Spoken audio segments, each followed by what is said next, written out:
안녕하세요. 세상에 100% 믿을 사람이란 절대 없다는 슬픈 사실을 알게 된 남자입니다. 저는 제가 굉장히 운이 좋은 사람이라고 생각했어요. 특별할 것 없는 평범한 삶을 살다가 만난 아내와 한 결혼이 마치 꿈이라고 착각할 만큼 행복했거든요. 착하고 다정한 아내와 그만큼 좋았던 처가 식구들, 이런 집안과 가족이 된 일은 제 인생에 다시 없을 행운이라고 생각했죠. 저는 그 누구보다도 제 인생의 동반자인 아내를 믿었어요. 하지만 그런 아내는 기가 막히게도 제 인생에 다시 없을 커다란 불행과 상처를 안겨주더군요. 그 씁쓸했던 사연에 대해 지금부터 여러분께 이야기를 드려보려고 합니다. 저는 동갑내기 아내와 4년의 연애 끝에 32살에 결혼했어요. 아내는 다정하고 활발한 사람이었는데 우린 정말 천생연분이다 싶을 정도로 사이가 좋고 쿵짝이 잘 맞았죠. 우린 분명 결혼하면 남들이 다 부러워하는 인구 부부가 될 거야. 그러니까 건우야, 우리 맨날 데이트하고 헤어질 때 아쉬워하는 거 그만하고 매일매일 붙어있는 부부로 살자. 내가 잘해줄게. 제가 먼저 하려고 준비하고 또 준비하고 있었건만 먼저 귀엽게 청혼을 해준 사람은 아내였습니다. 그제야 저는 허둥지둥 제가 먼저 청혼을 하려고 했다며 며칠 전에 사서 고이 품고 다녔던 반지를 아내에게 내밀었었죠. 그때 반지를 껴보며 환하게 웃던 아내의 하얀 웃음은 길이길이 제 안에 가장 행복했던 기억 중 하나로 남아있습니다. 우린 결혼하고 나서도 오히려 연애 때보다 더욱 행복하고 사이좋은 나날을 보냈습니다. 아내와 전 번갈아 가며 서로에게 요리를 해주고 귀여운 심사평을 남기느라 식사 시간이 지루할 틈이 없었어요. 또한 퇴근 후엔 밥을 먹고 공원을 산책하며 종종 배드민턴 내기도 했죠. 와, 이 영화 완전 대박이다. 나 아직도 놀라서 심장이 쿵쾅거려 여보. 나도 그래. 어떻게 이런 반전을 생각해낼 수가 있지? 그럼 우리 놀란 심장을 진정시키기 위해서 다음 영화는 가벼운 코미디 어때? 영화 보길 좋아했던 우린 주말엔 소파에 늘어질 대로 늘어져서 온종일 영화 탐방을 하기도 했습니다. 서로 놀라고 울고 웃기도 하며 입안에 간식을 밀어넣던 그 순간들이 어찌나 행복하던지요. 이렇듯 우린 딱히 별걸 하지 않아도 너무 즐거운 일상을 보냈어요. 이런 소소한 행복뿐 아니라 우린 각자가 힘든 시기에 서로에게 큰 힘과 위로도 되어줬습니다. 그 나쁜 자식. 운전대를 잡았으면 정신 똑바로 차리고 다닐 것이지. 왜 졸음운전을 해서 남의 남편 다리를 이렇게 엉망으로 만들어놔. 그만해 여보. 이미 그 사람이 우리한테 보상도 해주고 사과도 할 만큼 했잖아. 여태 당신이 내 앞에서 중얼거린 그 사람 욕만 해도 그 사람 배불러서 아마 1000년을 살 수 있을걸? 속상해서 그러지, 속상해서. 우리 남편 목은 안 말라? 여기 물 줄까? 당신은 손 하나 까딱하지 않아도 돼. 다 내가 해줄게. 당신 덕분에 이게 무슨 호강이야. 옥황상제도 나처럼 상전 대접을 받지 못해봤겠다. 고마워 여보. 언제 한 번은 상대방의 과실로 전 교통사고가 나서 크게 다리를 다친 적이 있었어요. 치료 중에도 정말 고통스럽고 불편했는데 이후로도 다친 다리는 한동안 제 속을 많이 썩였었어요. 그때 아내는 일주일은 회사를 아예 쉬며 절 간병해줬고 이후에도 회사에 가 있던 시간만 아니면 제 옆에 딱 붙어서 절 간병해줬습니다. 정말 제가 손 하나 까딱하지도 못하도록 극진이요. 그런 아내가 얼마나 고맙던지 아내에 대한 감동은 부상으로 인한 스트레스보다도 더욱 크고 좋은 기억으로 남게 됐죠. 여보, 갚아야 할 집 대출금도 많은 와중에 정말 미안한데 나 회사 그만두면 안 될까? 유부녀 직원을 싫어하는 상사 때문에 나 매번 진급에서도 누락되고 후배들도 나 무시하고 출근만 하면 정신이 너무 피폐해지는 기분이야.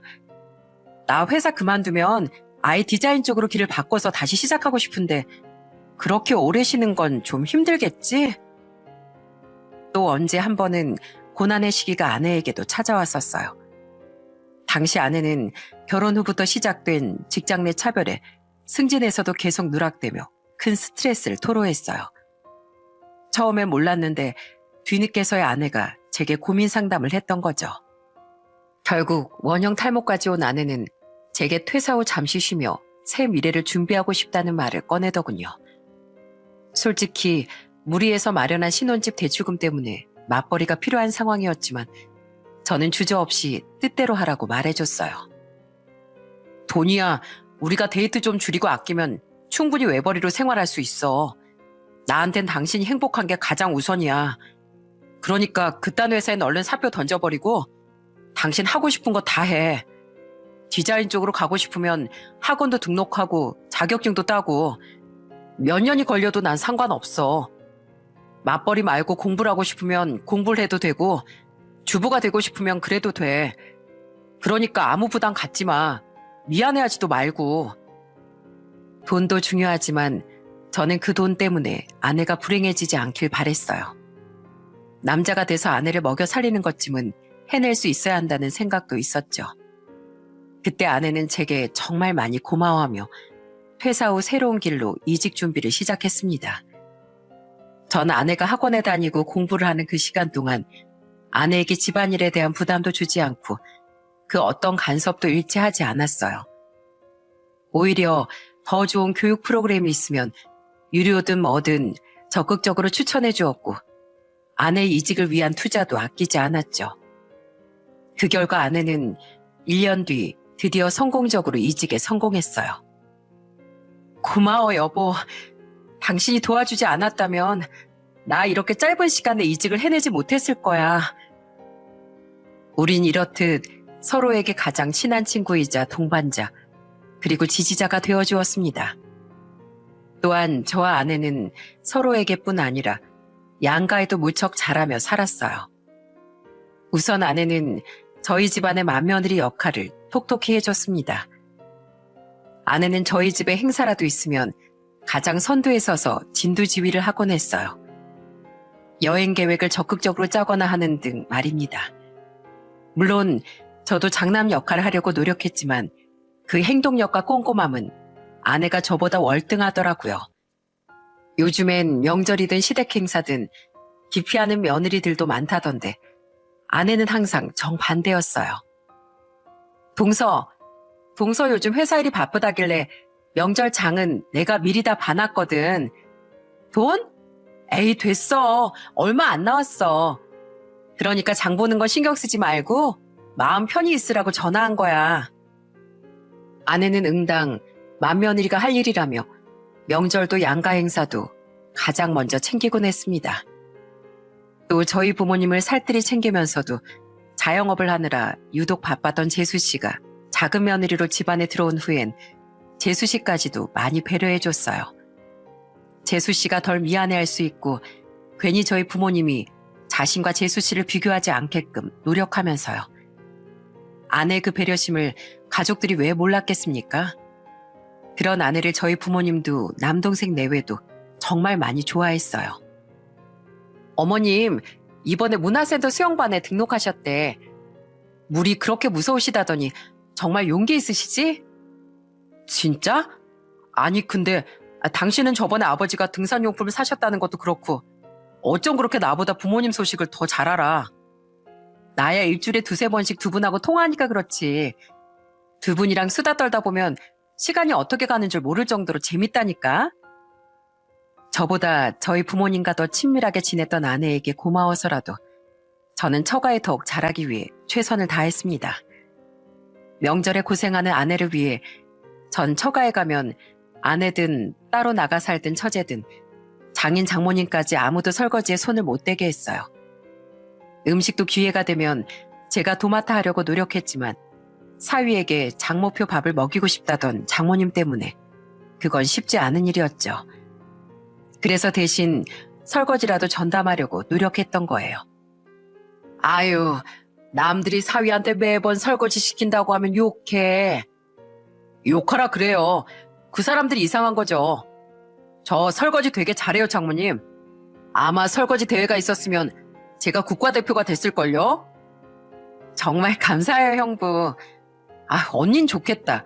저런 다정한 남편이랑 결혼해서 난 형부 때문에 눈이 너무 높아져서 결혼을 할 수 있으려나 모르겠어. 또한 전 장인어른이 병으로 큰 수술을 받고 6개월 정도 투병을 하셨을 땐 전 제가 먼저 제안해 아예 두 분을 저희 집에 모시기도 했어요. 장인어른이 병원에 계시는 동안 혼자 우울해하실 장모님이 걱정되기도 했고 장인어른이 퇴원하신 후에도 온전한 회복을 옆에서 도와드리고 싶었거든요.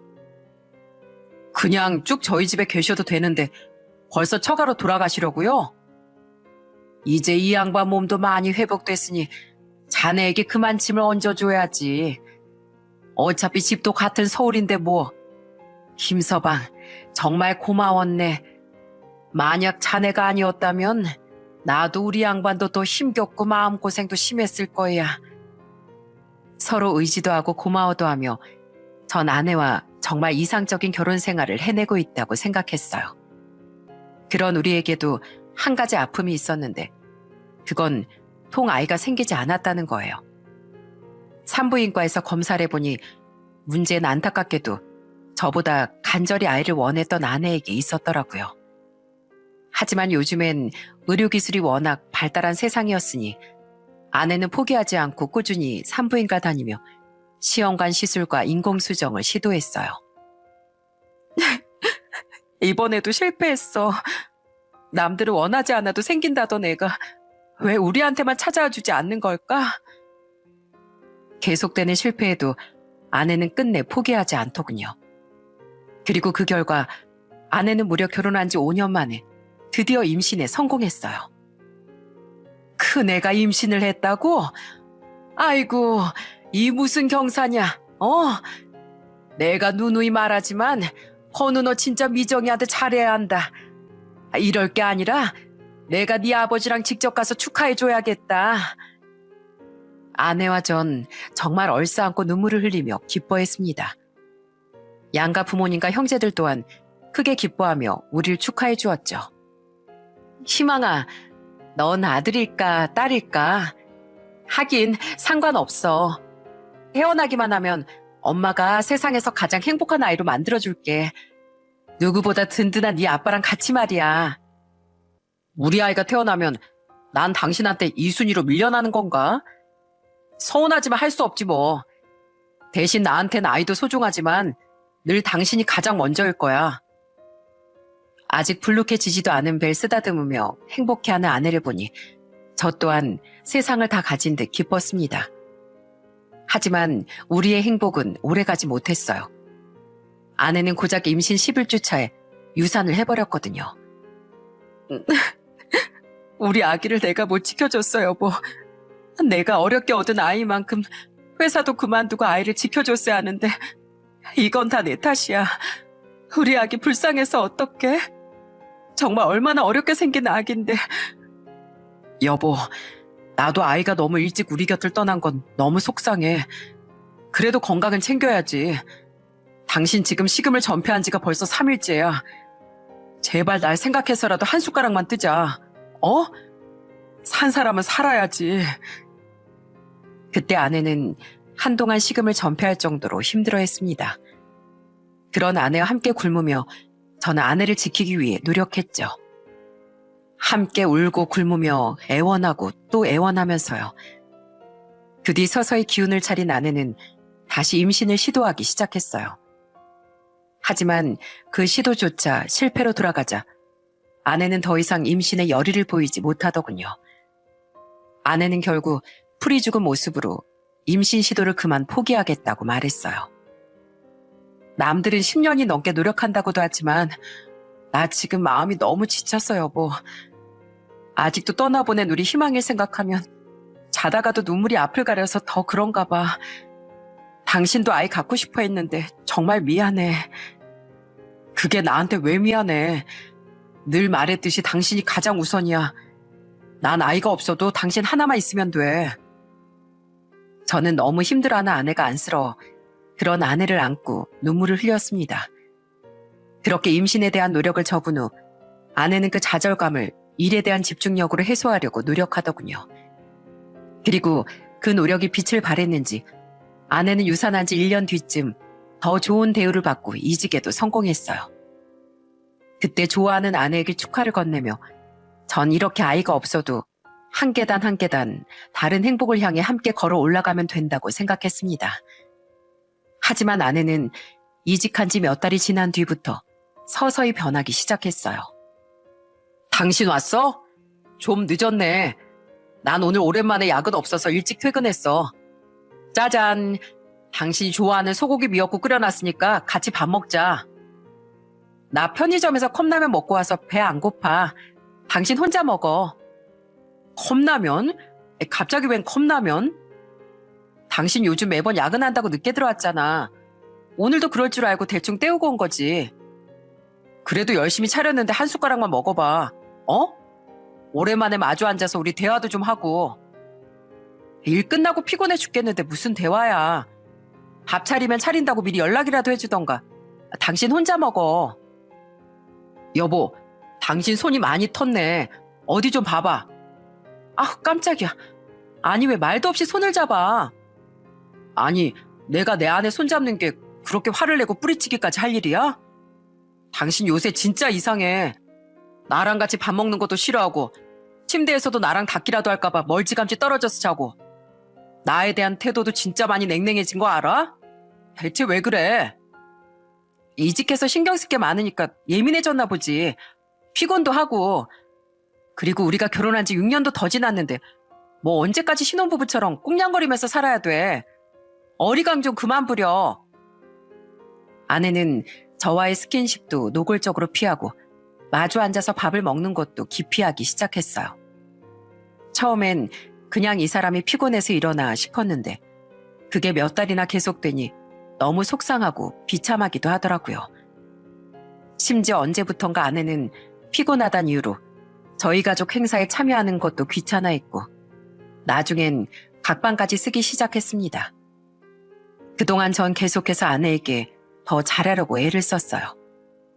괜히 이유 없이 이럴 사람이 아니니 분명 제가 뭔가 잘못했구나 싶었거든요. 당시에 제가 회사 일이 바빠 야근을 밥 먹듯이 하느라 아내에게 소홀하기도 했었으니까요. 여보, 내가 잘못한 게 있으면 말을 해줘. 다 고칠게. 아니면 당신 혹시 권태기야? 그럴 수 있어. 우리가 함께한 지 10년도 더 지났으니까. 우리 오랜만에 연애 시절처럼 놀이공원 데이트라도 할까? 아니면 좋은 레스토랑에 가서 밥 먹고 와인도 한잔 할까? 됐어.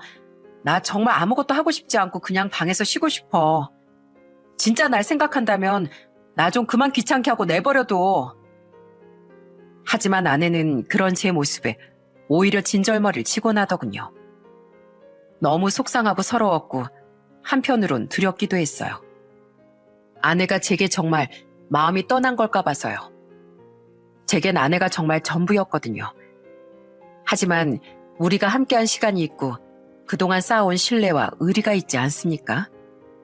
저는 아내에게 지독한 권태기가 찾아온 거라고 생각해 시간이 해결해 주겠지 하는 생각으로 그 시기를 버텼어요. 그런데 이직한 지 1년쯤 지났던 어느 날 아내는 아예 집을 나가버리기까지 하더라고요. 제게 별거를 선언하면서요. 별거를 하자고? 여보, 내가 각방까진 그래도 그러려니 했는데 별거라니, 어? 대체 여길 나가서 어딜 간다는 거야? 당신 친정으로 가려고? 내가 어딜 가든 신경 쓰지 말고 우리 진지하게 생각할 시간을 좀 갖자. 나 이제 정말 당신하고 사는 게 힘겹고 지겨워. 그리고 나 당신만 보면 떠나보낸 우리의 생각이 나서 우울해지기까지 해. 아이? 여보, 우리 그동안 서로 의지하면서 그 상처 잘 헤쳐나가왔잖아. 내가 당신에게 더 위로가 될 수 있도록 노력할게. 아니면 우리 휴가 내고 여행이라도 갈까? 어? 그러자. 아니, 지금 나한테 필요한 건 당신이랑 떨어져서 진지하게 생각해볼 시간이야. 애원을 하며 붙잡았지만 아내는 절 뿌리치고 결국 집을 나가버렸습니다. 심지어 아내는 처가로도 가지 않고 어디에서 지내고 있는지 거처조차 제게 알리지 않더라고요. 제가 찾아가서 붙잡을까 봐요.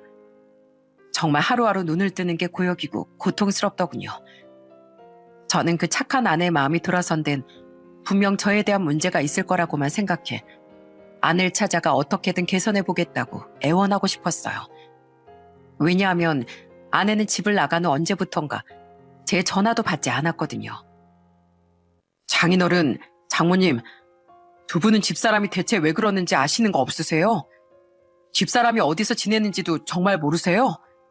처제한테도 물어봤는데 처제도 감을 못 잡겠대요. 우리도 정말 아무것도 모르네.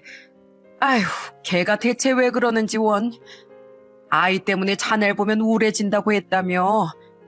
그럼 걔가 우울증이라도 걸려서 사리 분별을 잘 못하는 상황일 수도 있지 않나. 그냥 좀 기다려보게. 저는 처제와 장인 장모님을 찾아가 아내의 거처를 묻기도 했습니다. 하지만 아무도 아내가 어디 있는지, 대체 왜 그러는지 이유를 모른다고 하더라고요. 저는 타들어가는 속을 애써 가라앉히며 아내가 보고 있는지 아닌지조차 모를 문자로만 아내를 붙잡으려고 노력했어요. 그러다 보니 너무 착했던 아내의 심성을 아는 터라 이런 걱정까지 되더군요. 혹시 집사람이 시한부 판정 같은 거라도 받았나? 그래서 이러는 건가? 나한테 미안해서? 혹시 나 모르게 어딘가 입원해서 수술이라도 받고 있는 거 아니야?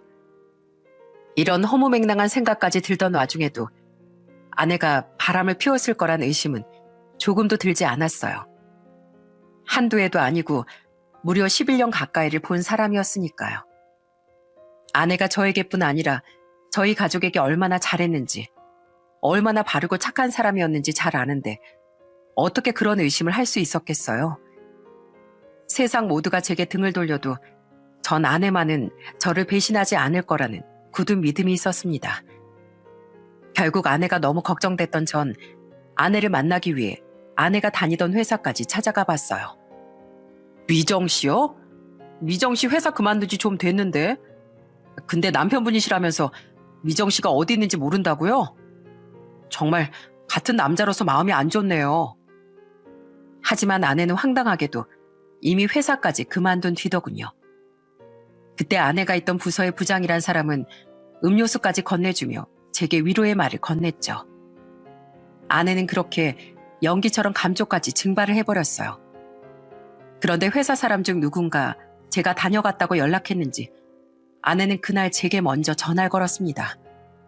전 화들짝 놀라 그 전화를 받자마자 눈물이 터졌어요.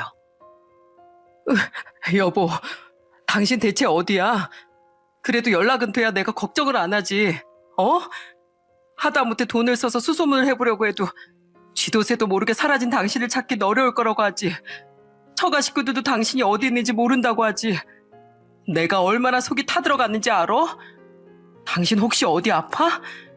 그래서 나한테 거짓말하고 회사도 그만두고 떠나 있는 거야?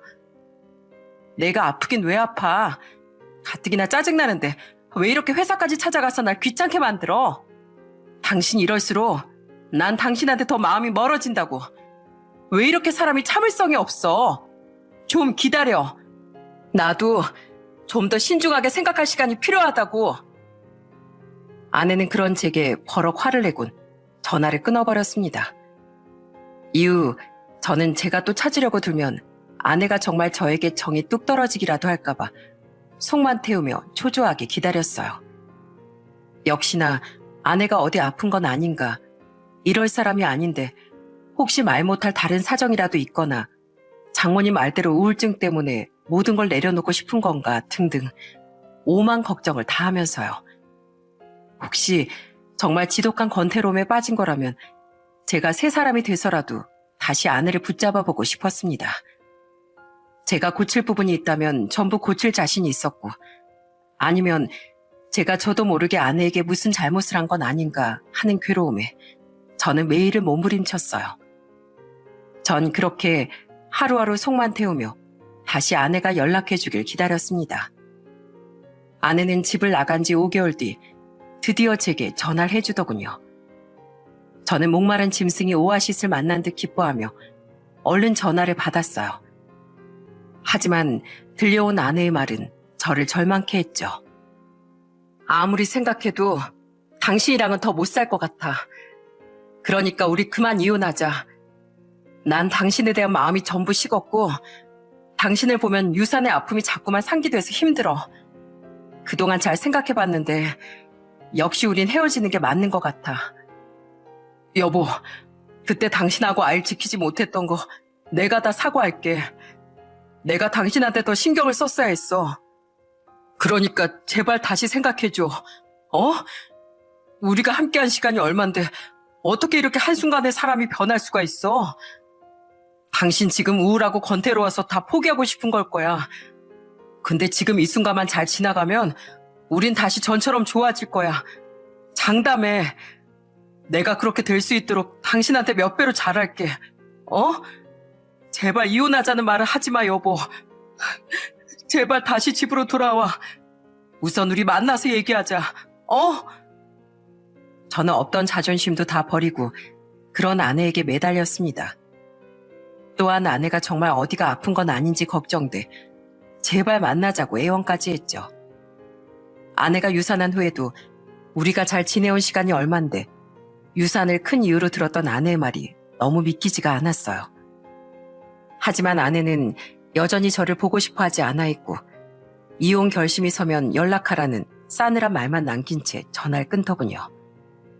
그 후 저는 크나큰 절망에 빠졌습니다. 아내와 함께했던 연애 시절까지 합해 11년이 넘는 세월이 주마등처럼 스쳐 지나가며 저를 괴롭히더라고요.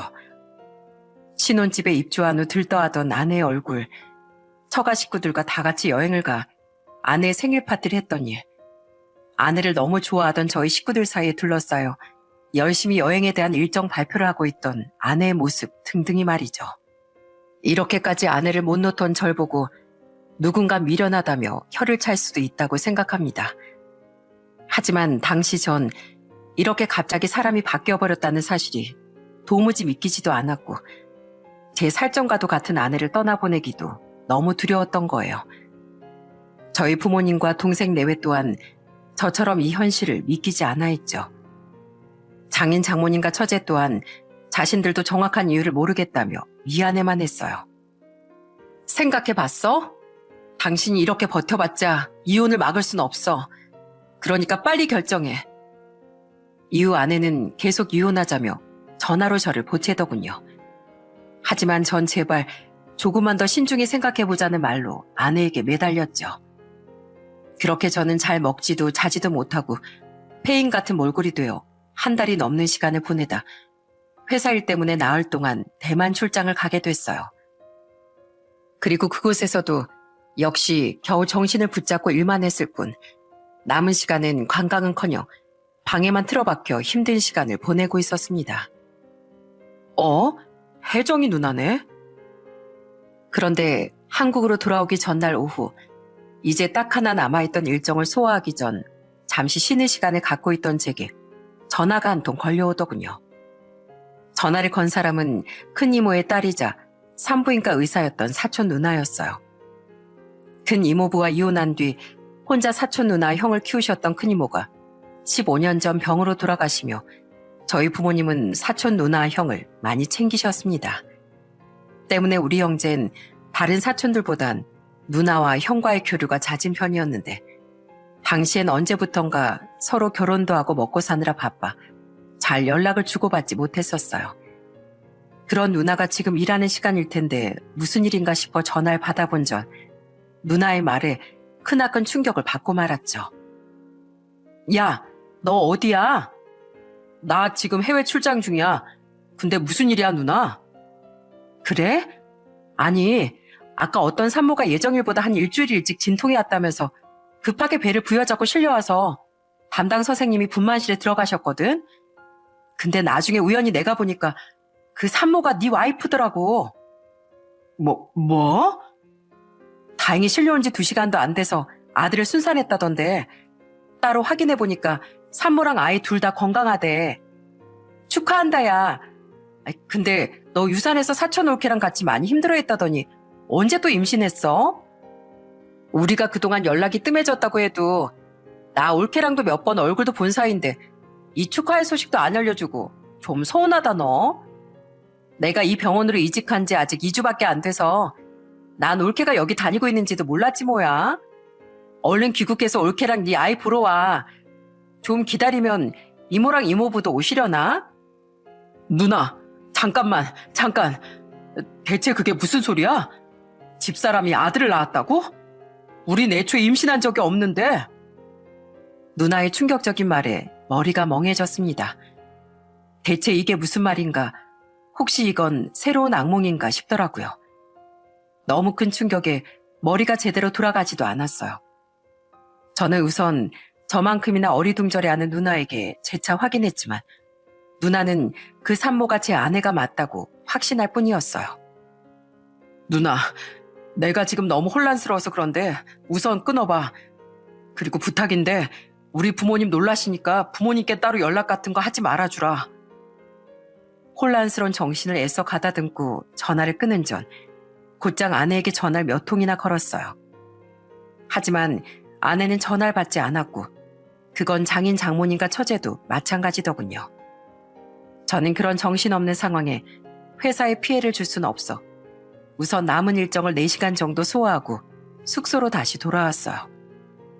그런데 그때 사촌 누나에게서 다시 전화가 걸려오더라고요. 야, 건우야, 나 아까 전에 네 아내랑 마주치게 됐는데 날 알아보곤 바로 얼굴이 퍼렇게 질리더라. 그리고 그 몸으로 그 신생아까지 데리고 바로 퇴원해버리던데 담당 선생님하고 간호사들이 말렸는데도 막무가내로 퇴원했대. 이거 대체 무슨 일이야? 누나가 아니라 저야말로 누구에게든 이게 대체 무슨 일인지 묻고 싶더군요. 일정도 끝났겠다. 전 우선 급하게 한국행 비행기표를 알아봤어요. 다음날 오전 예약이던 비행기표를 취소해서라도 빨리 한국에 들어가려고요. 하지만 이미 저녁인지라 당장 공항으로 달려가 탈 수 있는 비행기는 없었습니다. 국제선은 못해도 최소 출발 1시간 전엔 도착을 해야 했으니까요. 결국 저는 뜬 눈으로 밤을 지새운 뒤 다음날 오전 비행기를 타고 곧장 귀국했어요. 그리곤 곧장 처가로 달려갔죠. 장인어른, 장모님, 대체 왜 제 전화를 안 받으신 거예요? 산부인과 의사인 제 사촌 누나가 어제 병원에서 집사람이 아들을 출산했다고 저한테 연락해줬어요. 대체 저랑 별거한 지 6개월밖에 안 된 사람이, 그것도 아직 엄연히 제 아내인 사람이 누구 아이를 출산했단 말이에요? 두 분 뭔가 아시니까 제 전화를 안 받으신 거죠? 처제도 그래서 제 연락을 피한 거죠? 뭐? 우리 애가 출산을 해? 우린 전혀 모르는 일이네. 대체 미정이 얘가 무슨 짓을 하고 다니는 거야? 우린 어제 그냥 일찍 잠에 들어서 자네 전화 못 받은 거야. 우린 정말 아무것도 몰라. 하지만 장인 장모님은 끝까지 모른다고 잡아댈 뿐이었습니다. 워낙 제게 잘해주셨던 분들이라 전엔 그 말을 믿었지만 이번엔 믿지 못하겠더군요. 두 분뿐 아니라 처제까지 여전히 연락되지 않던 것도 그렇고 자꾸 제 눈을 피하는 장인 장모님의 행동이 너무 수상했어요. 저는 처가 식구들이 분명 뭔가를 숨기고 있고 기다리면 한 번쯤은 아내가 처가에 나타날 거라 생각해 그날부터 집과 처가 앞을 오가며 잠복을 시작했습니다. 단독주택이던 처가 근처 으슥한 곳에 차를 세우고서요. 어차피 전에 아내를 찾으려 찾아가 봤던 처제는 동거하던 남자친구가 있어 아내가 가지 않을 거라고 생각했으니까요. 죄송합니다. 제가 너무 중요한 개인적인 사정이 있어서요. 네, 이해해 주셔서 감사합니다. 저는 대충 둘러대고 회사에 휴가도 냈습니다. 그때 저는 정말 제정신이 아니었거든요. 그렇게 눈만 뜨면 처가 앞을 지키고 있는 동안 여전히 아내는 전화를 받지 않았고 저는 더 오기가 생겨 잠복을 멈추지 않았어요. 분명히 언젠간 아내가 나타날 거라 생각하면서요. 그리고 잠복한 지 2주 뒤 저는 드디어 처가로 들어가던 아내를 목격할 수 있었습니다. 믿기지 않게도 정말 아내는 품에 아기를 안고 있더라고요. 하지만 아내는 아기와 둘이 아니더군요. 저놈은 누구야? 저 자식이 애 아빠인가? 아내는 아내의 어깨를 다정하게 감싸지고 있던 웬 남자까지 함께 처가로 데리고 들어가더라고요. 아내와 달리 그놈은 거의 뒤통수밖에 보이지 않아 저는 그때까진 그놈의 얼굴은 보지 못했습니다. 저는 우선 아내와 그놈이 처가에 들어간 뒤 심호흡을 하고 얼른 따라 들어갔어요. 처가의 비밀번호쯤은 결혼 생활을 하는 동안 이미 알고 있었거든요. 우쭈쭈, 아유 우리 손주 예뻐라. 오메 깜짝아.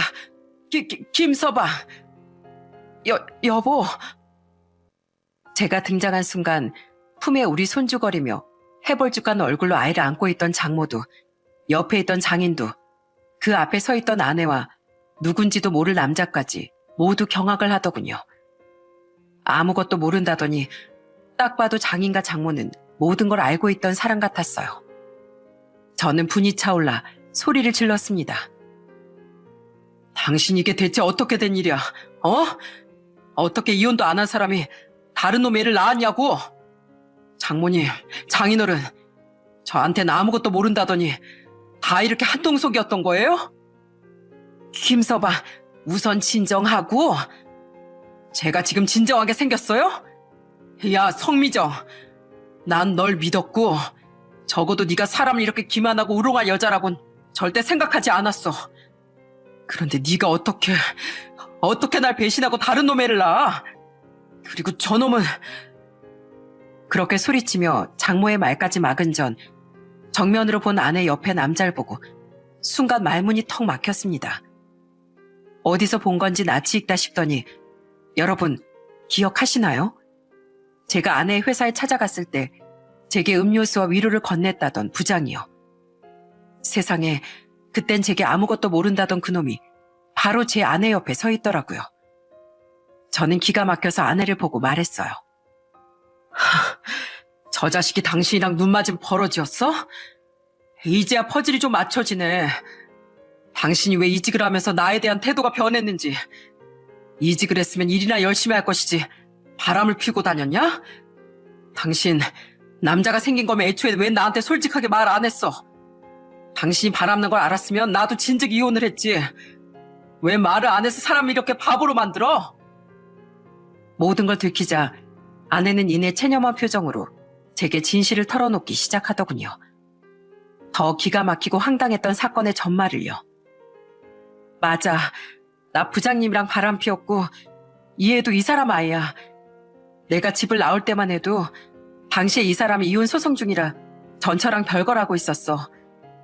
그런데 그 처가 애가 생기고 바람도 피운 사실을 알면 이 사람이 이혼에 많이 불리해져서 이혼이 마무리될 때까지 모든 걸 숨기려고 했던 거야. 난 그냥 빨리 당신하고 이혼하고 이 사람하고 합치고 싶었는데 이 사람이 이혼이 마무리될 때까지 신중에 신중을 기하고 싶어 했어. 황당하게도 아내는 저와 빠른 이혼을 원했지만 그놈을 위해 저와 당장 이혼을 하지 않고 별거를 선택했다는군요. 우선 슬슬 배가 티나게 불러올 테니 제 옆에서 멀어져야만 했던 거죠. 그렇게 배가 불러왔기 때문에 아내는 회사도 그만두고 저도 만나주지 않았던 거예요. 그럼 나중엔 왜 이혼하자고 했냐? 왜? 저놈 이혼이 그쯤엔 다 정리돼서? 그때부터 나한테 이혼하자고 종용하기 시작한 거야? 그래, 맞아. 진짜 내가 어이가 없다. 뒤통수가 아주 얼얼해. 그럼 내가 이혼한다고 하면 그땐 뻔뻔하게 내 앞에 그 부른 배를 안고 법원에 나오려고 했어? 아니, 우선 당신한테 확답을 받고 출산한 뒤에 아이의 존재 숨기고 법원에 나서려고 했어. 이미 다 틀어져 버렸지만. 당신 진짜 무섭다, 무서워. 당신 이렇게 소름 돋는 여자였는진 진짜 꿈에도 몰랐다고. 그러니까 내가 그렇게 싫다고 하고 모지게 했으면 그냥 이혼하자고 했어야지.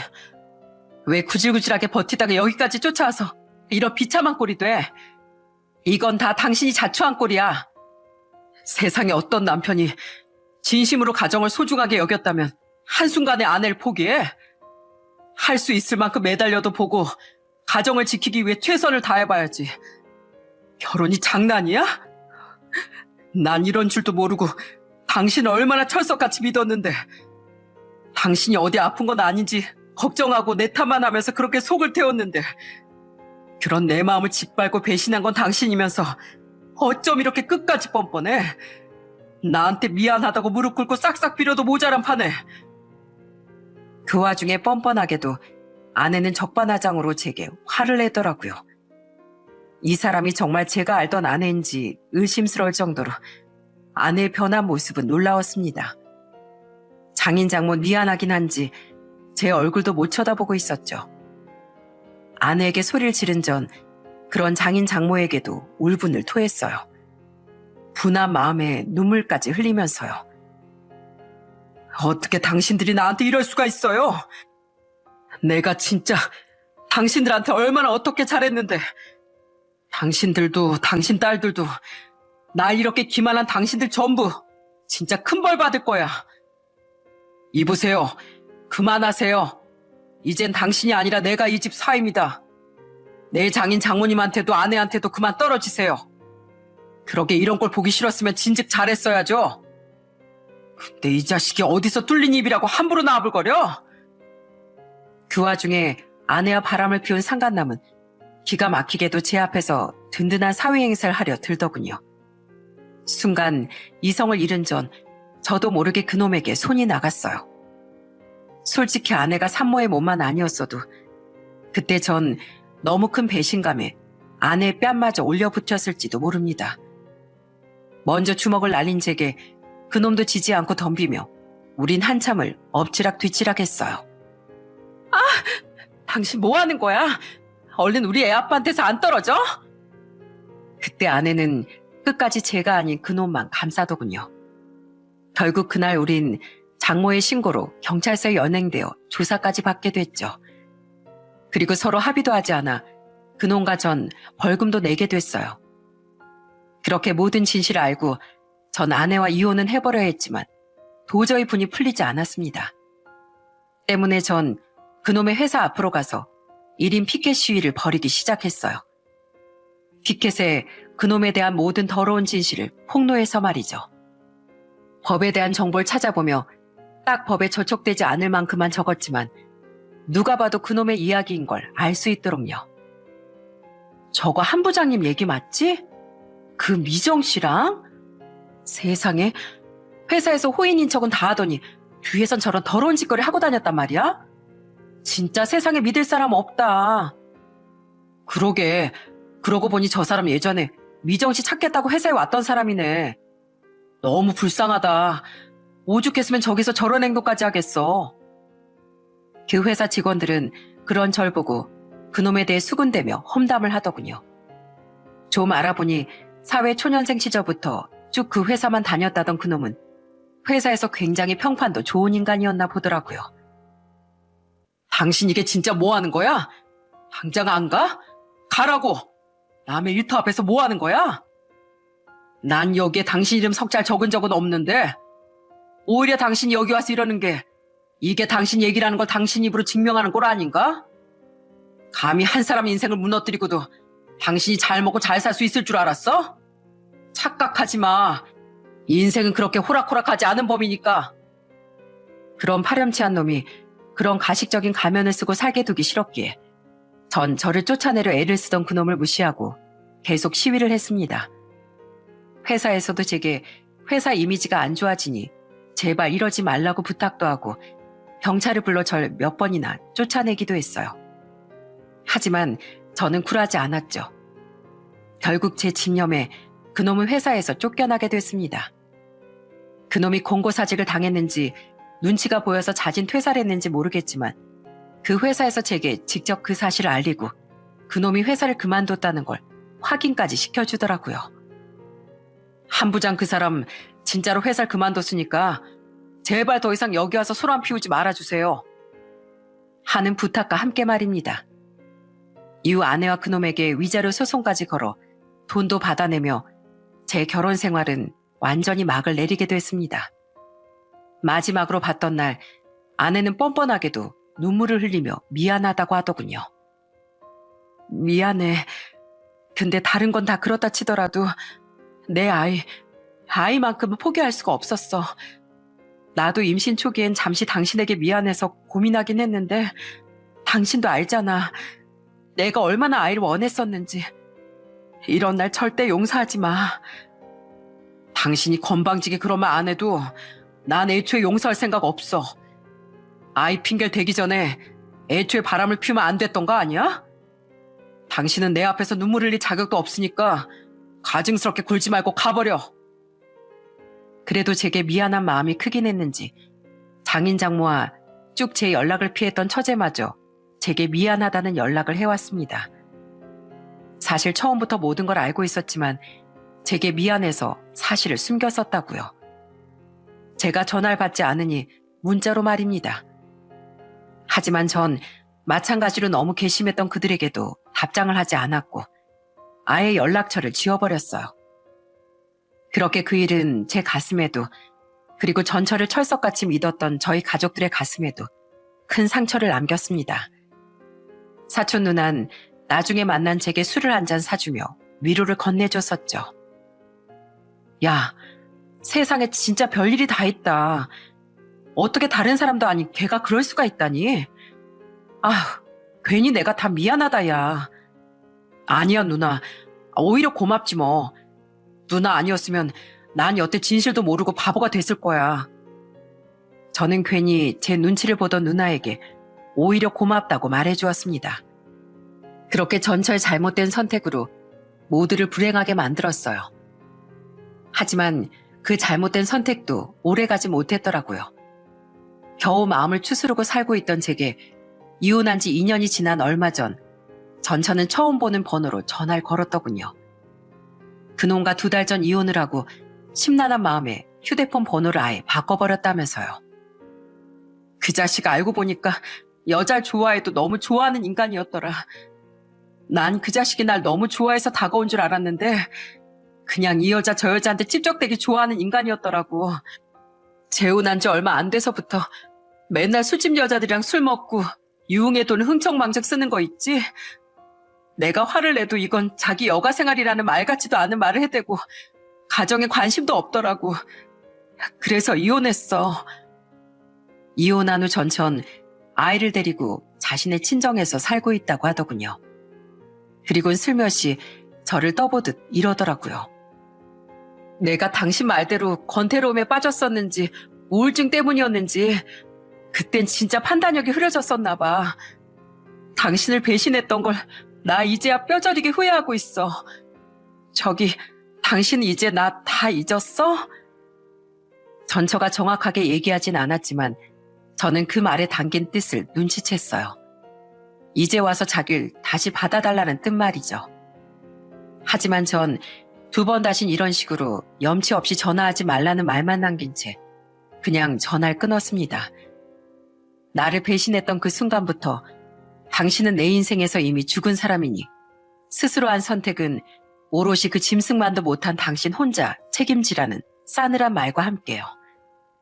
저는 끝까지 최선을 다해봤기에 아무런 후회도 미련도 남아있지 않고 오로지 분노의 잔여물만 남아있다면서요.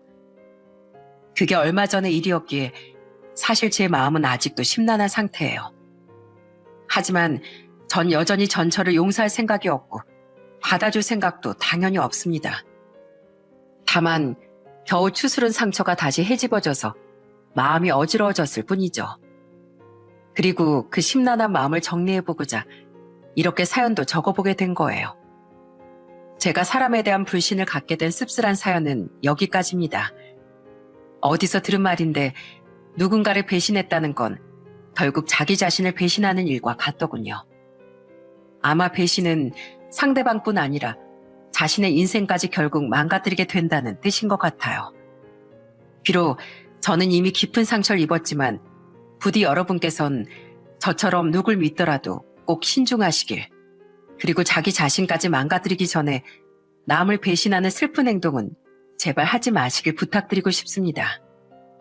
겪어보니 사람을 불신하게 되는 건 정말 씁쓸한 일이었으니까요. 그럼 전 여기서 이만 인사를 드리겠습니다. 부디 언젠가 세상이 불신이 아닌 신뢰로 가득해지길 바라면서요. 감사합니다.